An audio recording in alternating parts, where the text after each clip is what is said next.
Happy New Year and welcome to 2020.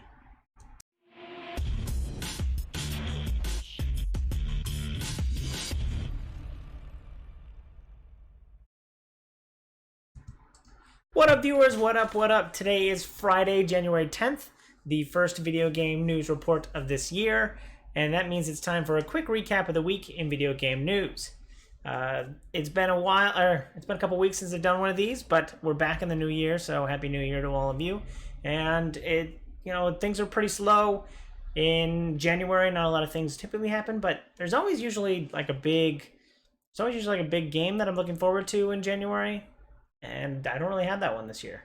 But I was able to find some pieces of news, and I'm here to share them with you right now. So, starting off this week, well, not starting off this week, but yesterday on January 9th, there was a Pokemon Direct.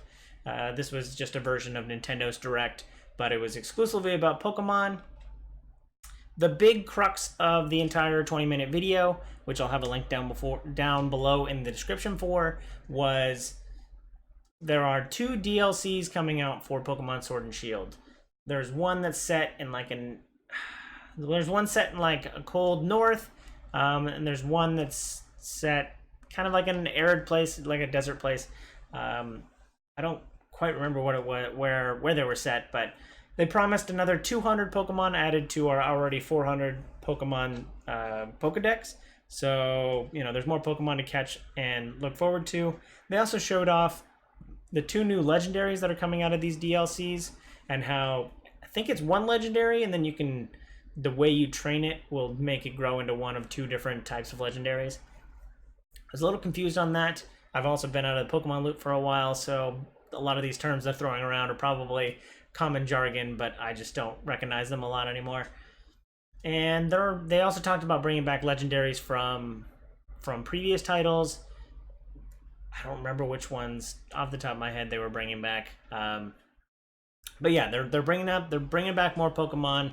They're bringing out both new and old Pokemon, so that's something I looked forward to. Something else that was in the Pokemon Direct was there was like a new Pokemon dungeon crawler type looking game. I didn't quite understand what it was. Overall, the Pokemon Direct I thought was kind of a snooze fest, but that happened this week. So if you're looking forward to more Pokemon content, then they've got some DLC coming down. I'll have a link down below about what's included in the expansion pass and all of that. Moving right along, CES International, the Consumer Electronics Show International, was happening this week.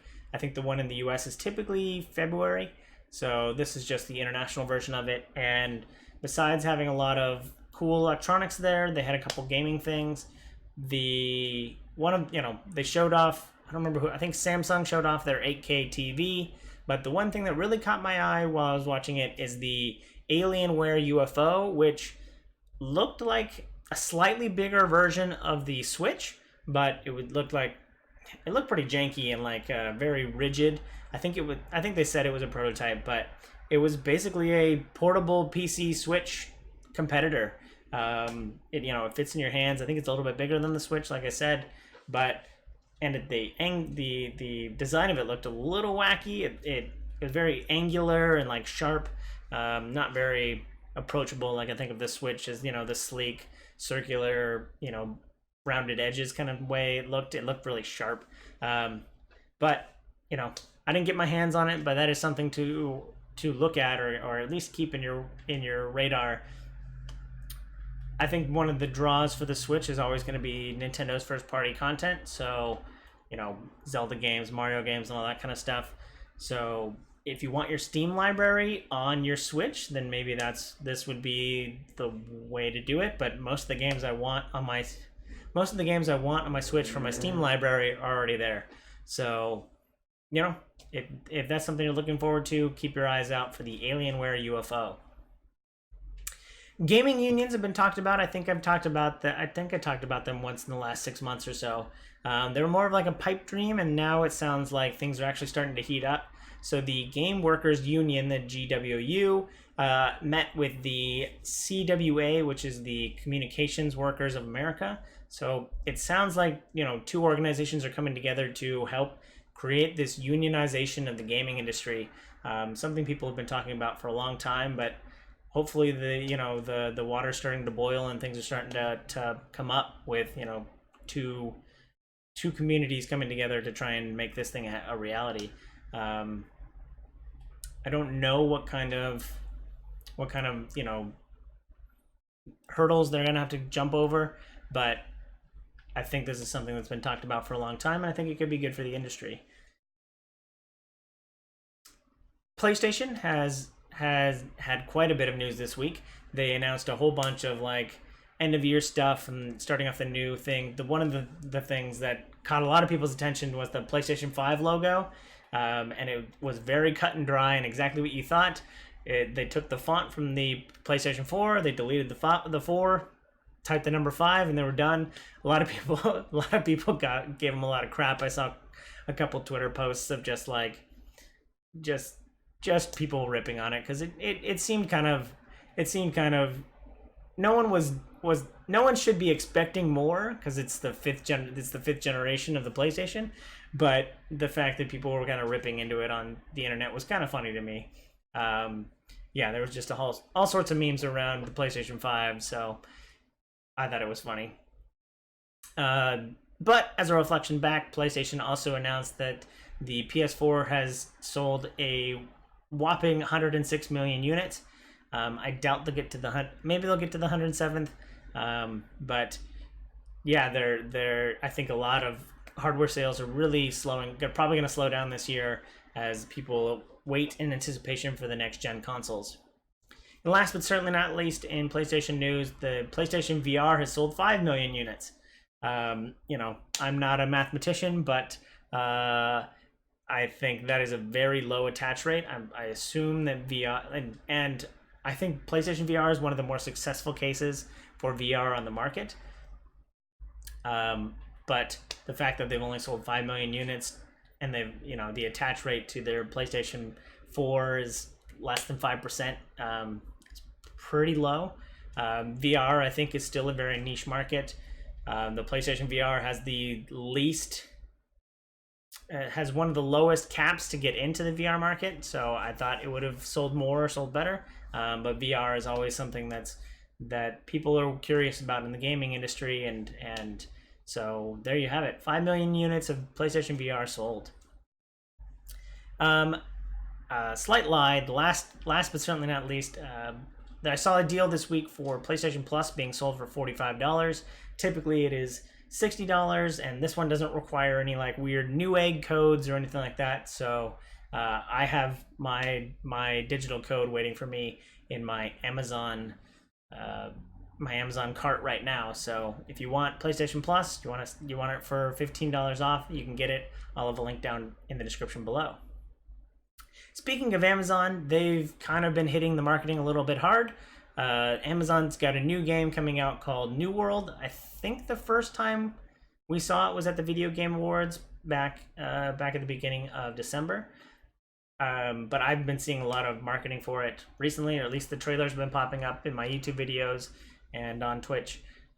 So yeah, New World, apparently it's an MMO. I didn't know that going in, but I saw an article this week talking about how it's going to be a big game changer. I think the MMO market is pretty saturated at this point, but maybe it's saturated to the point that something new is going to feel fresh regardless of what it is.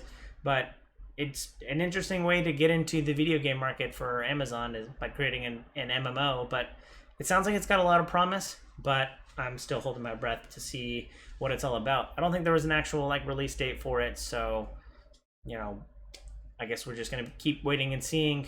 Maybe we'll see more between now and E3. If not, maybe we'll see them at E3. This week, I saw some cute Cuphead mugs that were actually super discounted. They're typically like $35. I think they were about half of that. But yeah, it just looked like the heads. It looked like the heads of the characters from Cuphead. They were sold in pairs for like I said, I think they were like $20. But they looked awesome. I don't have pictures for you, but I'll have a link down below if you are interested in picking those up.